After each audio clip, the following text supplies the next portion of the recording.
오늘은 마태복음 28장 19절의 말씀입니다. 그러므로 너희는 가서 모든 민족을 제자로 삼아 아버지와 아들과 성령의 이름으로 세례를 베풀고. 아멘. 지난주 우리는 이제 성례에 대한 내용들을 함께 나누었습니다. 성례는 은혜의 언약에 대한 거룩한 표효요, 인호로서 하나님이 직접 제정하신 것이다 라고 말씀을 드렸어요. 매 성례전보다 표와 실제 사이에는 상징적인 연합이 있다라고 말씀을 드렸습니다.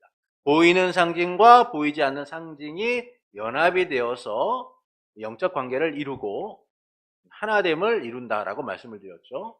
성례전에 나타나는 은혜는 성령의 사역과 성령에 관한 말씀에 달려 있다라는 겁니다. 그것을 집례하는 사람이나 어떤 의도에 달려 있는 것이 아니라 오직 성령의 사역과 성례에 관한 말씀에 달려 있다라는 것이죠.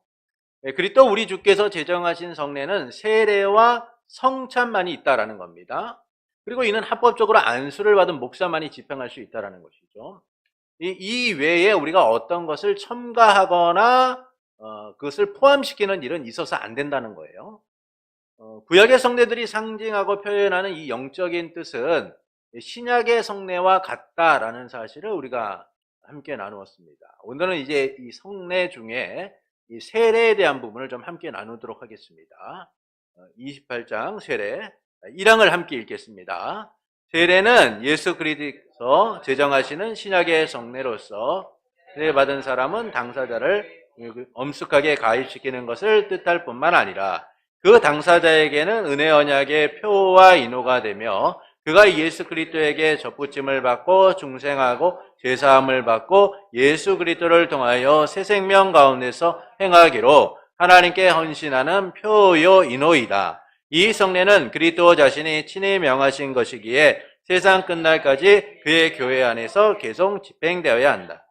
그러니까 세례는 예수님께서 제정하신 신약의 성례로서 세상 끝날까지 계속 집행되어야 한다라고 말씀을 하죠.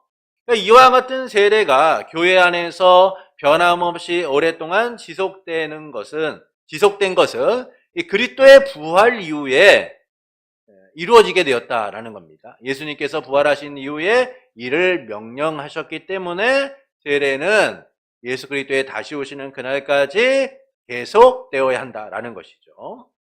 그러면서 이 세례의 목적을 다음과 같이 말씀합니다. 세례는 예수 그리스도께서 제정하신 신약의 성례로 첫 번째 유형교회에 엄숙하게 가입하는 것을 뜻한다라는 거예요.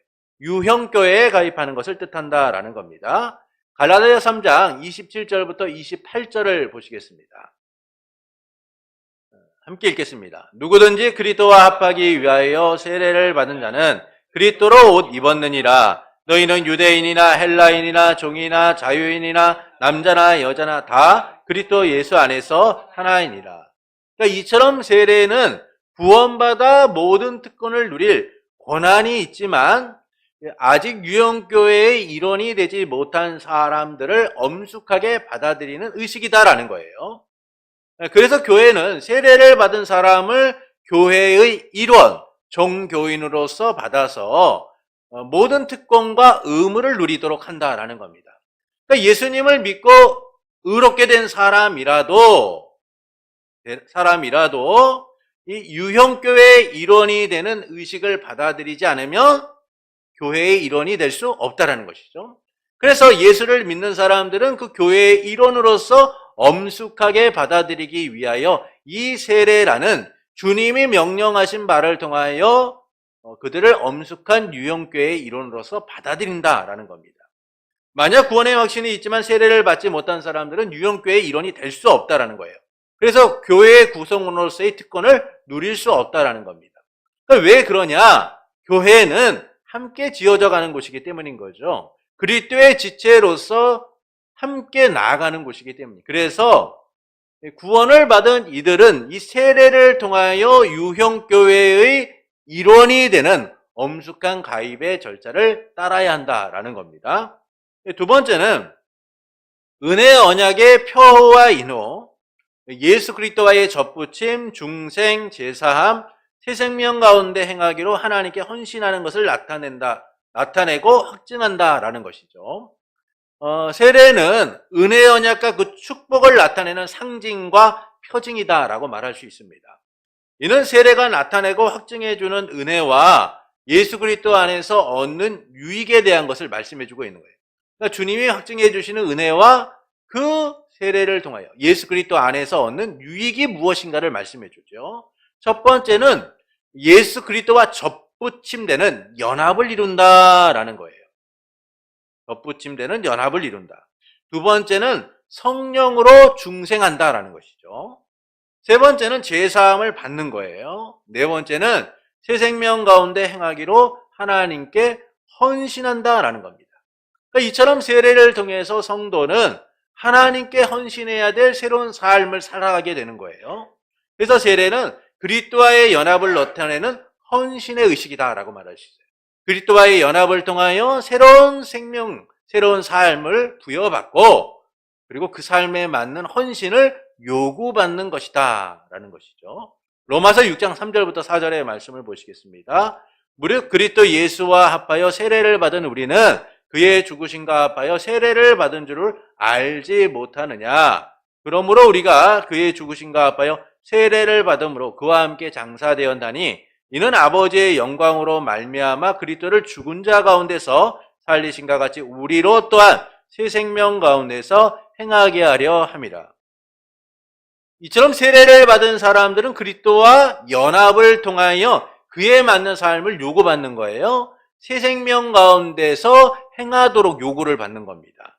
그래서 우리는 세례를 받은 자로서 새 생명 가운데 거하는 삶, 성도다운 삶을 살아가도록 요구받고 있는 것이죠. 그 삶은 하나님께 영광을 돌리고 그분의 뜻대로 살아가는 것이다 라는 겁니다. 그리고 이와 같은 세례는 그리스도 자신이 친히 명하신 것이기에 세상 끝날까지 그의 교회 안에서 계속 집행되어야 된다라는 거예요. 마태복음 28장 19절부터 20절을 보시면 함께 읽겠습니다. 그러므로 너희는 가서 모든 민족을 제자로 삼아 아버지와 아들과 성령의 이름으로 세례를 베풀고 내가 너희에게 가르쳐 지키게 하라. 볼지어다 내가 세상 끝날까지 너희와 항상 함께 있으리라 하십니다. 이 말씀은 세례가 성례로서 제정되었음을 분명하게 보여주는 것이죠. 그리고 이 의식은 그리스도의 뜻이다라는 사실을 말씀해주고 있는 거예요. 그리고 교회는 세상 끝날까지 이 말씀에 순종하여서 세례를 베풀어야 한다라는 겁니다. 모든 기독교 교파는 말씀에 따라서 이와 같은 세례를 행하게 되어 있어요. 그리고 우리는 그렇게 순종하고 따르죠.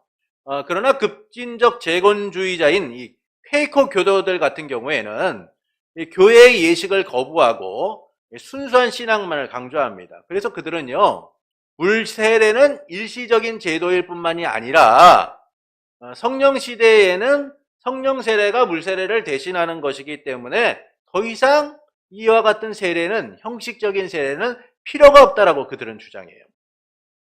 그러나 분명히 예수님께서는 세례를 제정하셨고 그 세례가 주님이 다시 오실 그날까지 집행되어야 한다라고 말씀해주고 있는 것이죠. 그래서 우리가 항상 하나님의 말씀을 따라서 그것을 분별하고 순종하는 일들이 필요한 겁니다. 세례 또한 하나님의 말씀을 따라 제정하신 예수 그리스도의 뜻을 따라 우리가 그렇게 순종하고 행해야 된다라는 겁니다. 우리 2항을 보시겠습니다. 함께 읽겠습니다. 이 성례에 사용되어야 하는 외형적인 요소는 물이며 이 물을 가지고 성부와 성자와 성령의 이름으로 세례를 주되 합법적으로 부르심을 입은 복음의 사역자인 목사에 의해서 집례되어야 한다. 마태복음 28장 19절에 보면 그러므로 너희는 가서 모든 민족을 제자로 삼아 아버지와 아들과 성령의 이름으로 세례를 베풀고 라고 말씀을 하죠. 신구약의 말씀대로 물은 이제 신자의 몸을 깨끗하게 하고 죄를 씻어주는 성령을 비유적으로 표현합니다. 따라서 세례를 위해 물을 사용하는 것은 성령과 믿음으로 말미암아 정결케 된다라는 의미를 가지고 있어요. 그래서 물이라는 것을 우리가 사용할 때 이 물은 성령과 믿음으로 말미암아 정결케 된다는 것을 확증해주는 그와 같은 상징이다라는 겁니다. 그러니까 이때 물은 그러니까 어떤 물이든 상관없어요. 세례에 사용하는 물은 외적인 요소로서 그리스도의 보혈과 성령을 상징하기 때문인 거예요. 그러니까 물이라는 것은 상징적인 의미이지 이 물이 어떤 특별한 의미를 갖거나 이 물이 특별한 것이 아니다라는 거예요. 그래서 수돗물을 사용해도 되고요. 좀 생수를 사용해도 되고 그 물은 더럽지만 않으면 괜찮은 거예요. 그런데 어떤 이들은 이 물을 특별하게 생각하는 이들도 있죠. 천주교 같은 경우에는 이것을 성수라고 해서 특별하게 여기는 경우가 있습니다. 그러나 하나님이 우리에게 이 물을 사용하라고 하실 때 그것은 상징적인 의미를 갖는 것이지 그 물이 특별하거나 뭔가 거룩하거나 대단한 것이 아니다라는 거예요. 그리고 이와 같은 세례는 성부와 성자와 성령의 이름으로 집행되어야 된다라는 겁니다. 그러니까 자기 백성을 창세전에 택하시고 복음으로 부르시고 의롭게 하신 성부 하나님과 아버지께서 택하신 자들을 위하여 자기 몸을 속죄제물로 내어주신 또한 우리의 영원한 대제사장이시며 중보자이신 성자 예수 그리스도와 그리고 복음의 말씀으로 택한 자들을 적용시켜서 역사하시는 성령의 이름으로 베풀어져야 된다는 것이죠. 그러니까 세례는 성삼위 하나님의 권위로서 베풀어져야 되는 거예요. 이는 성삼위 하나님에 대한 믿음의 고백과 성삼위 하나님에 대한 헌신을 서약하는 것이기 때문인 겁니다. 그래서 세례로서의 효력을 갖고 세례로서의 의미를 갖는 이유는 물이 갖고 있는 의미가 아니라 성부와 성자와 성령의 이름으로 베풀어지는 권위를 기반으로 해서 이루어진다는 것이죠. 그 권위 속에서 세례는 상징적인 의미를 가진다라는 겁니다. 그래서 우리가 세례를 받을 때는 믿음에 대한 고백과 헌신의 의식을 함께 담고 있다라고 말할 수 있는 것이죠. 그래서 세례는 성삼위 하나님의 이름으로 한 번만 실행되어야 되는 거예요. 단 한 번만 실행되어야 된다라는 겁니다. 그리고 세례는 합법적으로 세우심을 받은 복음의 사역자인 목사에 의해서만 집행되어야 된다는 거예요. 성경 어디에서도요, 초대교회 복음의 사역자들로 부름을 받은 이들 외에 다른 이들에게 세례를 허락해 준 적이 없습니다. 다른 사람들에게 야 너희가 필요하면 아무 때나 세례를 베풀어라 라는 말씀이 없어요. 그리고 그와 같은 내용들이 없습니다. 오직 세례를 베푸는 이들은 사도들이나 복음의 사역자로 부름을 받은 전도자들에 의하여 세례가 베풀어지는 것을 우리가 발견하게 되죠. 전도자 빌립이라든지 또는 사도들에 의해서만 세례가 베풀어지는 것을 봐요. 또한 교회의 지도자로 세워진 장로들, 그와 같은 이들에 의해서 세례가 베풀어지는 것을 보게 됩니다. 그 외에 일반인들이 아무렇게나 세례를 베풀어도 된다라고 하는 말씀도 없고 그런 내용도 없다라는 것이죠. 그래서 우리가 부르심을 받은 목사만이 세례를 베풀 권위를 갖는다는 거예요. 그리고 예수님께서도 뭐라고 말씀합니까? 너희는 가서 사도들에게 아버지와 아들과 성령의 이름으로 세례를 베풀라라고 명령하셨죠. 그러나 천주교 같은 경우에는 세례가 구원에 절대적으로 필요하다라고 생각을 해요. 그래서 이들은 세례를 베풀 수 있는 그런 원칙을 세웁니다. 그래서 이 세례를 뭐라고 얘기하냐면 비상세례다. 급할 때, 어쩔 수 없을 때 그렇게 하는 세례다라고 해서 비상세례라고 해요. 그들이 왜 이런 비상세례가 가능하다라고 말하냐 하면 모든 사람을 구원하시기를 바라시는 하나님의 뜻에 따라서 교회에는 위급한 상황이 생겼을 경우에 사제가 아닌 누구라도 세례를 베풀 수 있다라고 말해요. 왜 그들이 그렇게 얘기하냐면 세례가 구원을 받는데 중요한 일이기 때문인 거예요. 우리의 세례는 어떻습니까? 구원을 받았기 때문에 세례를 받는 것이잖아요. 근데 천주교는 구원받기 위하여 세례가 필요한 거예요. 그래서 이들은 세례를 베풀 수 있도록 누구에게나 허용합니다. 그래서 평신도라고 해도 일반 성도라고 해도 세례를 베풀 수가 있는 거예요. 언제요? 위급한 상황일 때. 그 기준은 이래요. 죽음의 위험에 처해 있는 사람, 건강이 회복되면 정상적으로 교리 교육을 받겠다라고 약속한 사람, 그리스도께 귀하여 미신을 끊어버린다는 진지한 표시를 한 사람, 그리스도의 신자의 윤리에 위배되지 않는 상태에 있지 않아야 한다. 이 네 가지 원칙에 따라서 세례를 줍니다. 그래서 그가 생명이 지금 위태로운데 막 죽음이 임박한 거예요? 그럼 물어보는 거죠. 당신 예수님을 믿고 새로운 삶을 살 것을 새로운 삶을 살겠습니까? 예. 저는 만약에 살게 되면은 교리 교육도 잘 받고 또 그리스도의 윤리에 맞는 삶을 살아가고 바르게 살아가겠습니다. 그러면 일반 성도라도 세례를 줄 수 있다는 거예요. 왜냐? 위급하기 때문에. 그래서 이들이 하는 세례를 비상세례 또는 대세라고 얘기해요. 대세. 대신 세례를 베푸는 것이다 라는 겁니다.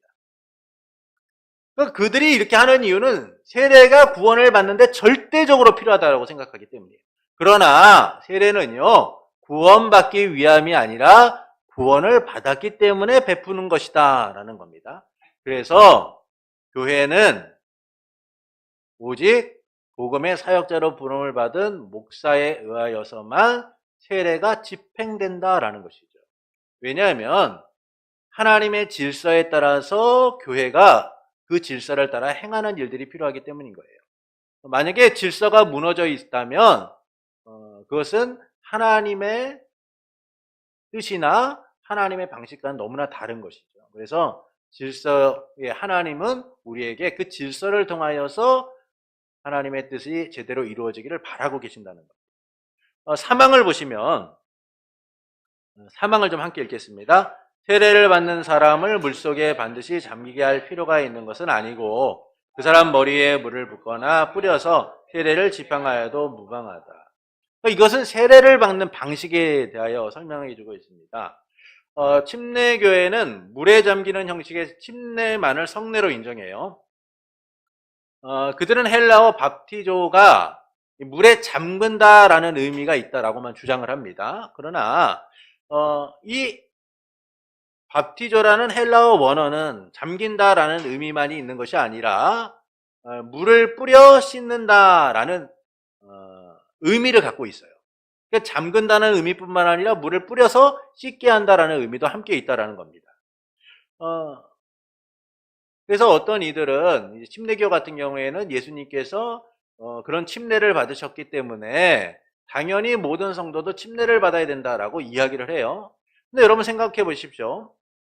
실제 그 세례의 사례를 생각해 보면 우리가 침례냐 세례냐라는 이 방식의 문제를 가지고 그렇게 논란을 가질 필요가 없다는 사실을 우리가 발견하게 돼요.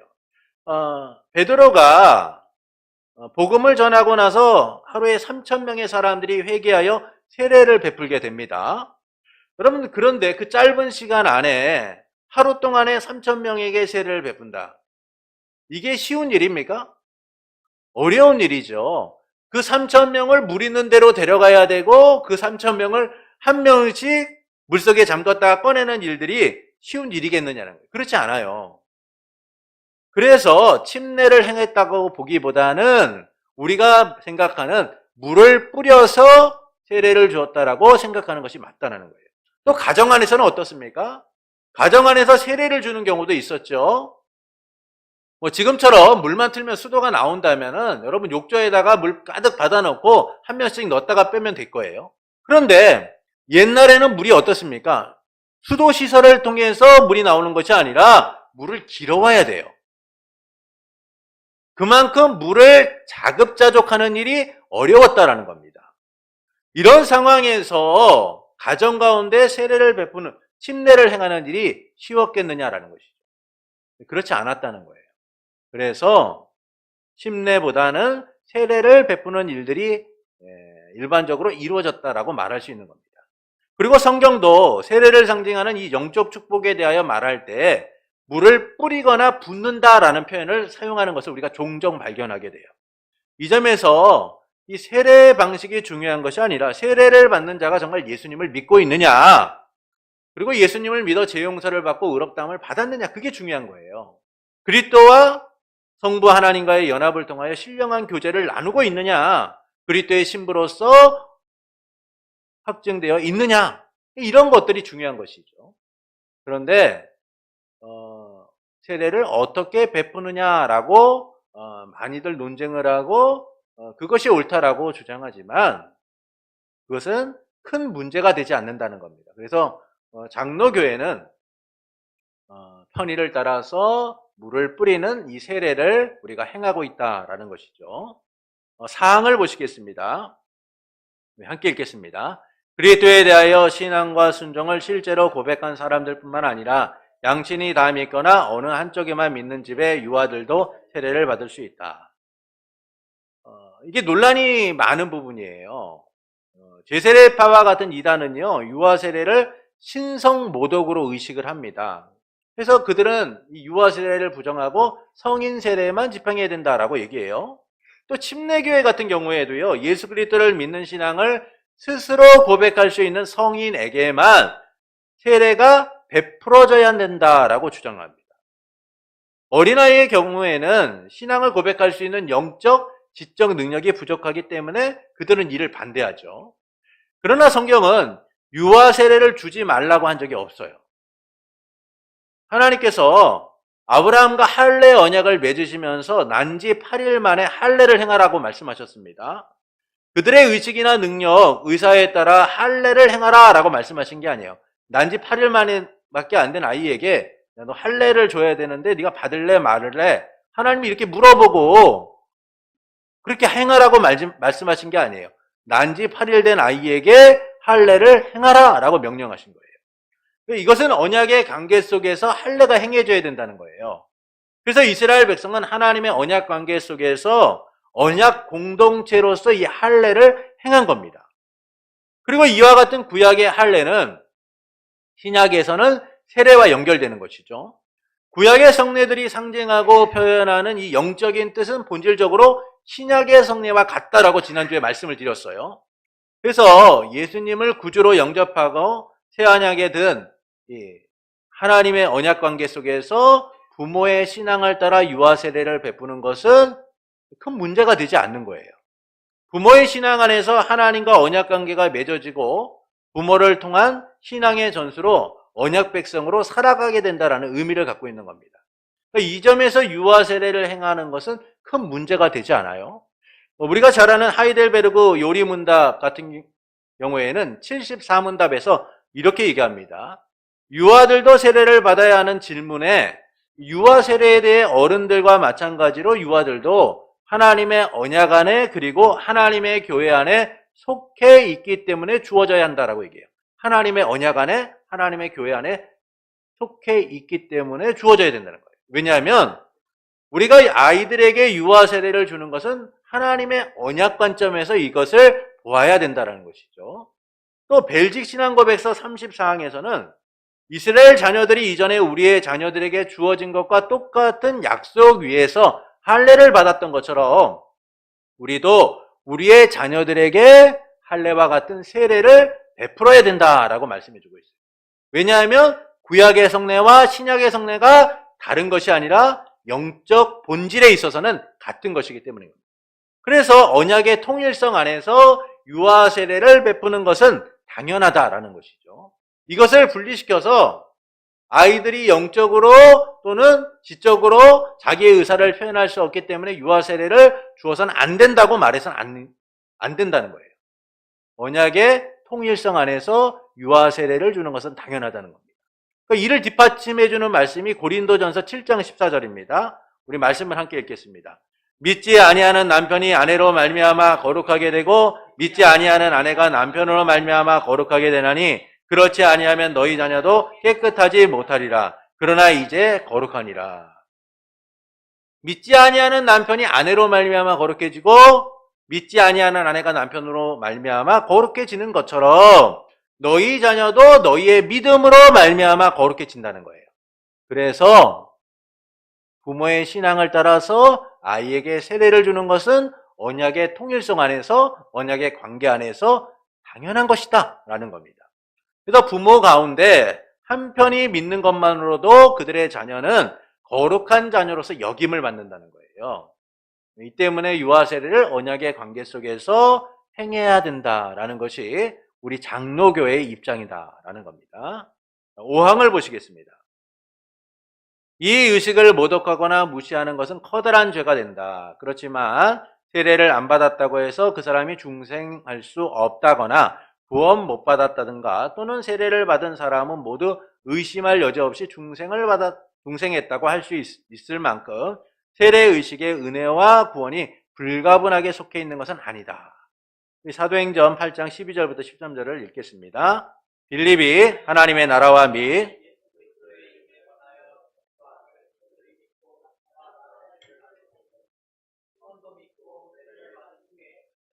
빌립을 따라다니며 그 나타나는 표적과 큰 능력을 보고 놀라니라.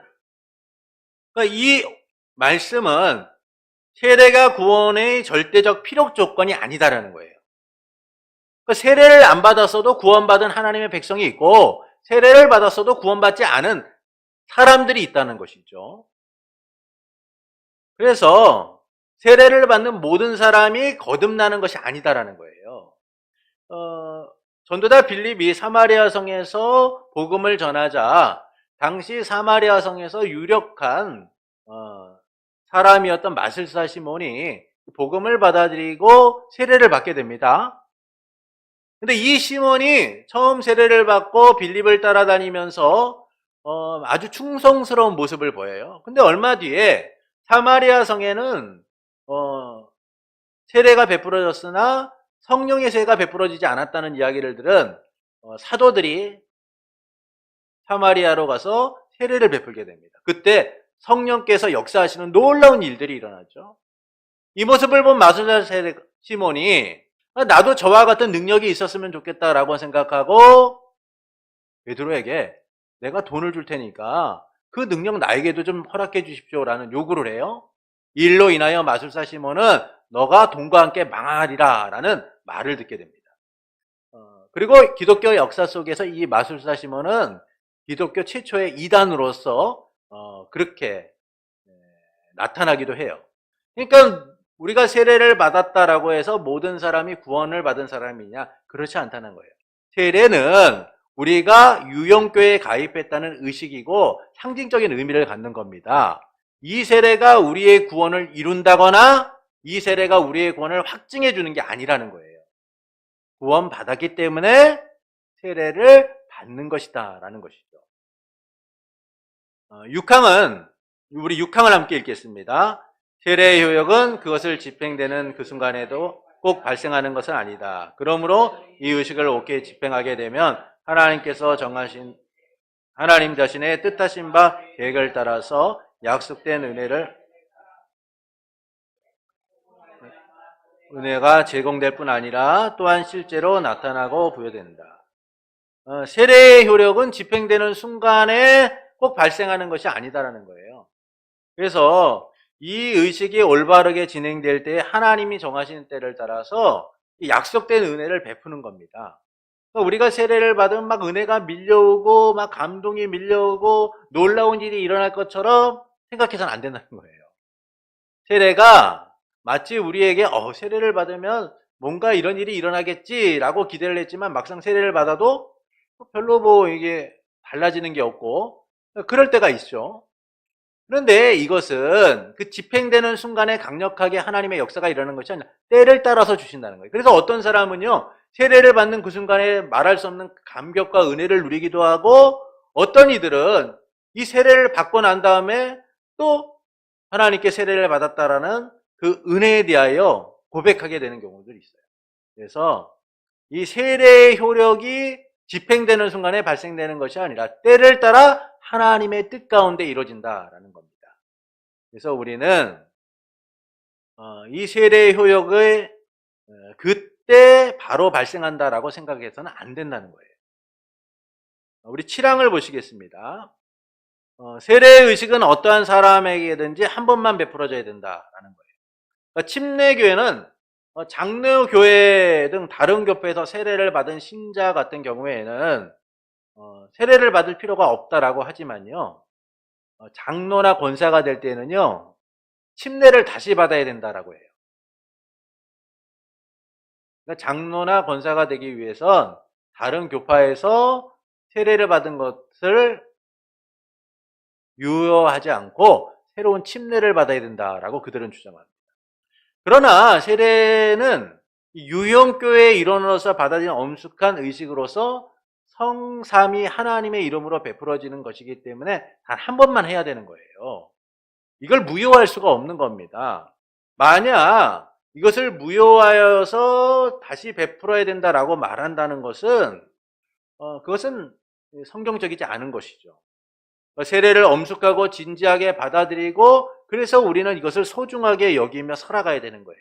세례는 오직 한 번만 베풀어지게 되어 있는 겁니다.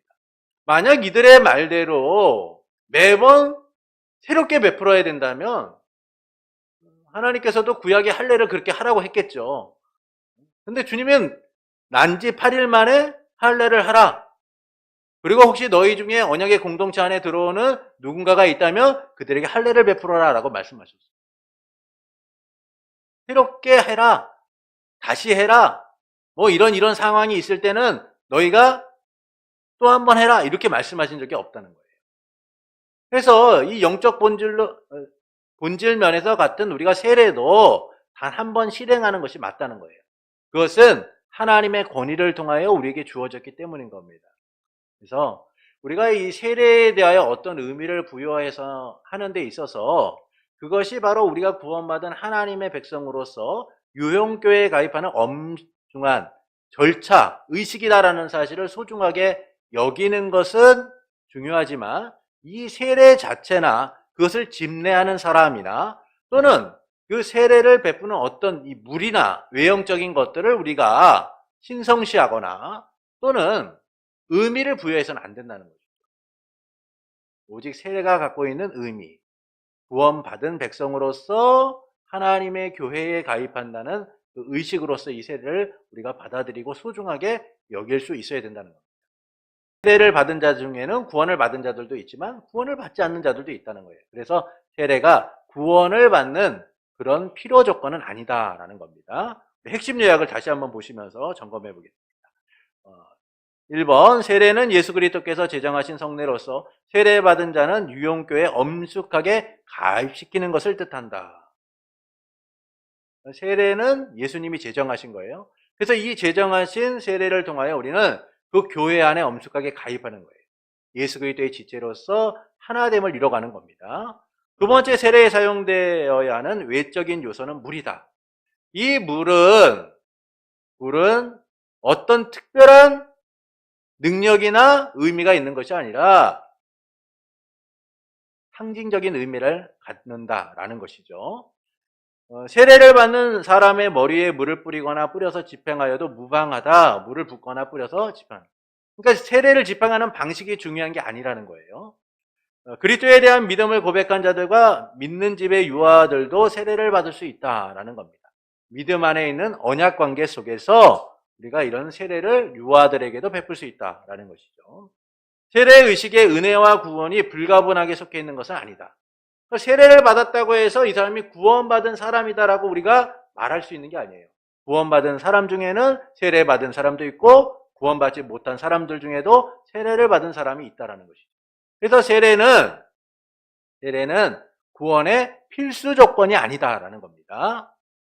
세례의 효력은 하나님께서 정하신 때 그의 뜻하신 계획을 따라 약속된 은혜를 받도록 되어진 사람에게 성령으로 말미암아 주어진다라는 겁니다. 세례를 받는 순간에 은혜가 막 밀려오는 게 아니라 하나님이 정하신 때를 따라서 어떤 이들에게는 다르게 은혜가 주어진다라는 거예요. 7번째 세례는 단 한 번 받는다라는 겁니다. 세례는 성삼위 하나님의 권위를 따라 부여되는 것이기 때문에 베풀어지는 것이기 때문에 세례를 다시 주거나 또는 그것을 강요해서는 안 된다는 겁니다. 세례는 오직 한 번만 베풀어져야 된다라는 것이죠. 이처럼 세례는 예수 그리스도께서 제정하신 것으로서 유형교회에 엄숙하게 가입하여서 성도됨을 누리는 특권과 의무를 가지게 된다라는 겁니다. 그래서 우리가 이 세례를 행할 때에는 이 세례가 주고 있는 의미들, 우리가 하나님의 구원받은 백성임을 다시금 생각해보고 우리에게 베풀어진 이 세례를 통하여 우리 또한 하나님의 권석으로서, 가족으로서 교회됨을 이뤄가는 일에 힘쓰는 이들이 되어야 된다는 겁니다.